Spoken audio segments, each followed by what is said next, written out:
Assalamualaikum warahmatullahi wabarakatuh. Perkenalkan, kami dari kelas C ingin mempresentasikan pemrograman dasar untuk terkait ujian akhir semester pekan ini. Sebelumnya, perkenalkan, saya sendiri bernama Ratu Mustika Berlian dengan NIM 20240120120085. Saya Alisa Piansana dengan NIM 202401200076. Saya dengan NIM 2.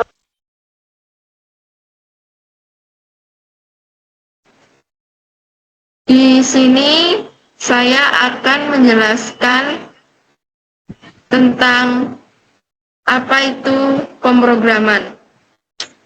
Pemrograman adalah proses penulisan, pengujian, dan penyempurnaan kode yang membentuk program komputer.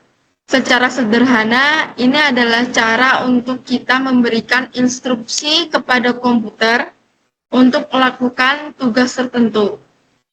Pemrograman ini biasanya digunakan untuk membuat aplikasi, baik situs web, permainan, ataupun perangkat lunak. Nah, contoh bahasa pemrograman yang sering kita temui di dalam kehidupan sehari-hari itu ada banyak. Contoh terpentingnya itu ada C++, yang kedua Python, dan yang ketiga Java. Di materi ujian akhir semester kali ini, kami akan mempresentasikan tentang C++ dan Python.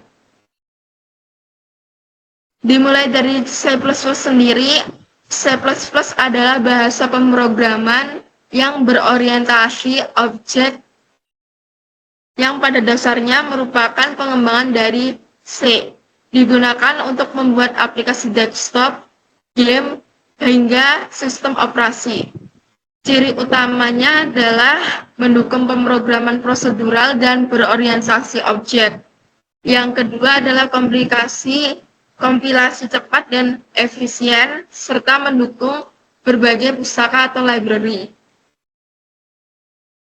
Di sini ada struktur dasar C++ yang perlu kita ketahui untuk sebelum menelaah apa itu C++ itu sendiri. Karena kita harus mengerti bahasa pemrogramannya, baik itu secara tipe datanya maupun bentuk strukturalnya. Dimulai dari struktur dasar C++ itu ada hashtag include, atau yang bisa disebut IOStream. IOStream sendiri adalah mengimpor pustaka, input, ataupun output. Sedangkan using namespace std titik koma ialah mempermudah pemrogram untuk akses ke fungsi dengan namespace std. Yang ketiga adalah int main, dalam kurung, fungsinya ialah untuk utama dalam program. Sedangkan code adalah menampilkan output dari program. Dan return 0 titik koma ialah mengembalikan nilai 0 sebagai tanda sukses dalam suatu pemrograman. Dan di sini saya juga akan menjelaskan tipe data dan variabelnya. Variabel dalam C++ itu ada beberapa jenis, yaitu ada int, yaitu adalah menjelaskan dalam bentuk angka bulat. Float adalah angka untuk desimal atau istilahnya presisi tunggal, serta double adalah angka desimal presisi ganda. Sedangkan char adalah karakter tunggal, string adalah teks, serta bool adalah nilai logika atau yang bisa disebut true atau false dalam bahasa pemrograman. Dan sampailah di pembahasan input dan output, akan saya lempar kepada teman saya yang bernama Andi Silva Ulaya KY. Oke, di sini saya akan menjelaskan tentang input dan output. Jadi, input dan output ini adalah sebuah aktivitas pengguna dengan program pada komputer yang memungkinkan kita memberikan data ke dalam program dan program itu juga dapat mengeluarkan data untuk pengguna. Nah, data-data tersebut itu dapat berupa teks, file, gambar, hard copy, atau lain-lainnya.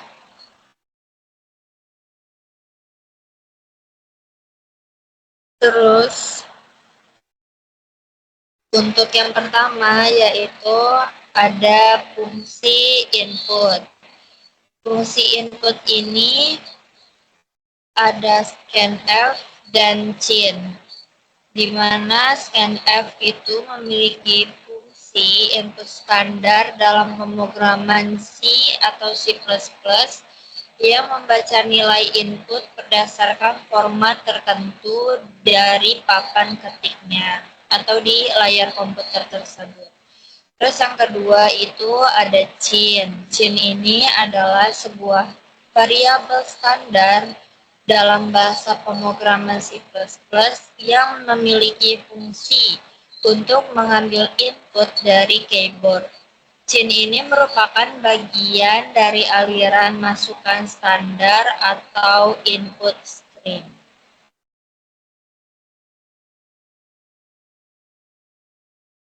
Untuk selanjutnya yaitu ada fungsi dari output.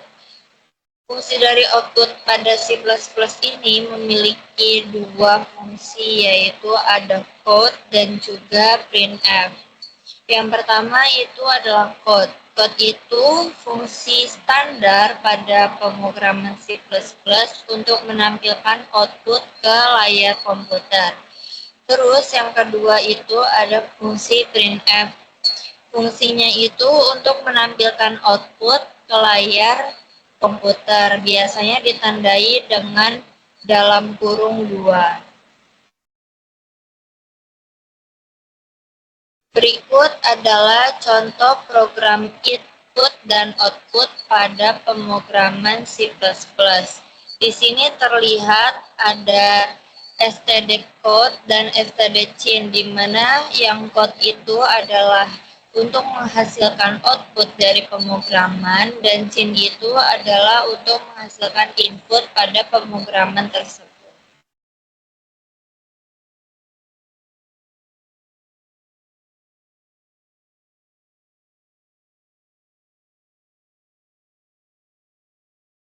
Selanjutnya, untuk materi percabangan akan dijelaskan oleh Azifah.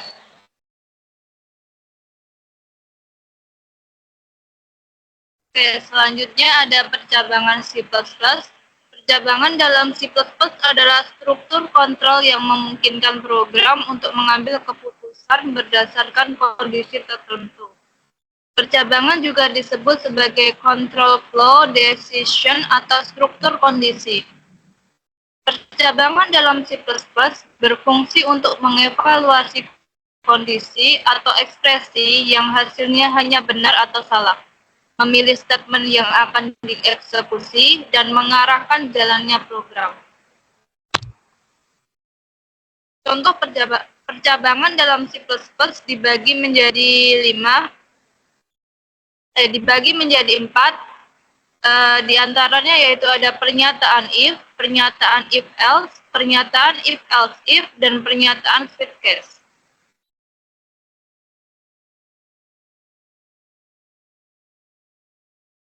Yang kedua, kita masuk ke materi Python.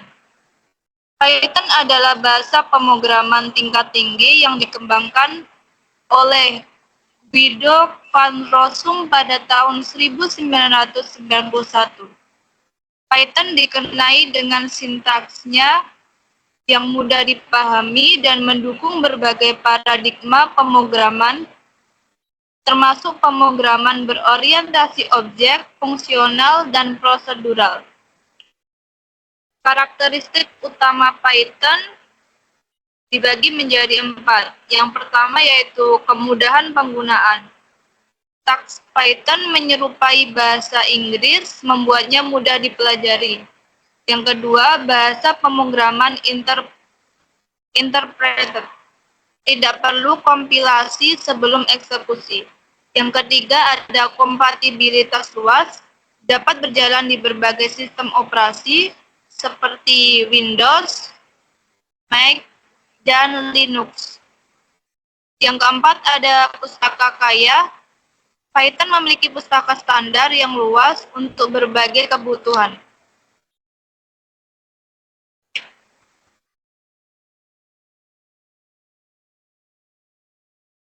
Selanjutnya ada struktur dasar Python. Python menggunakan indentansi. Yang pertama, Python menggunakan indentansi. Python menggunakan indentansi atau spasi tab untuk menentukan blok kode. Tidak seperti bahasa pemrograman lain seperti C++ atau Java yang menggunakan Rungkurawa untuk menandai blok kode. Yang kedua ada indentansi wajib di Python.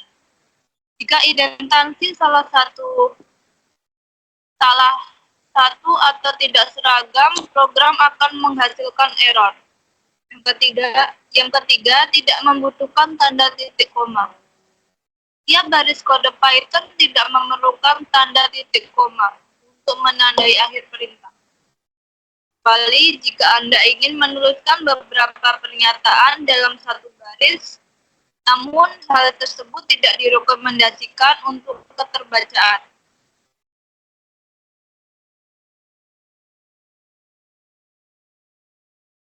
Selanjutnya ada percabangan Python. Definisi dari percabangan Python. Yang pertama ada if adalah pernyataan kondisi yang digunakan untuk membuat keputusan berdasarkan kondisi yang diberikan. Jika kondisi yang diberikan benar, maka blok kode di dalam if akan dieksekusi. Jika kondisinya salah, maka blok kode di dalam if akan dilewati dan program akan melanjutkan ke pernyataan setelah blok if. Tujuan dari percabangan Python tersebut, yang pertama memahami konsep percabangan atau conditional statement, yang kedua mengetahui sintaks dasar percabangan Python, yang ketiga mengimplementasikan percabangan dalam program sederhana, yang keempat melakukan latihan soal untuk memperdalam pemahaman.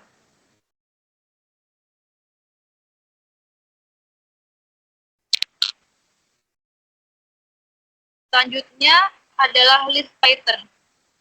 List dalam Python adalah struktur data yang digunakan untuk menyimpan kumpulan data dalam satu variabel.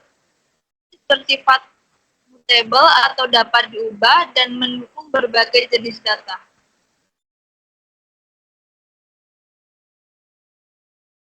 Yang terakhir ada looping Python.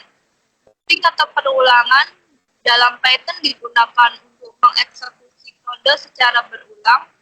Python mendukung for dan while loop.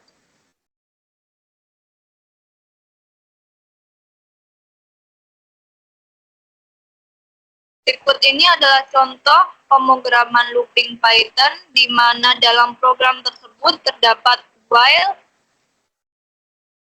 yang bisa untuk melakukan perulangan dalam program.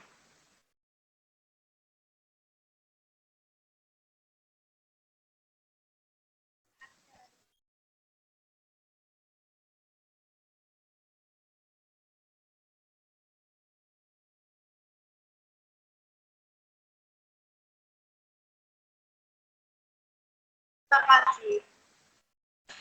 Wassalamualaikum warahmatullahi wabarakatuh.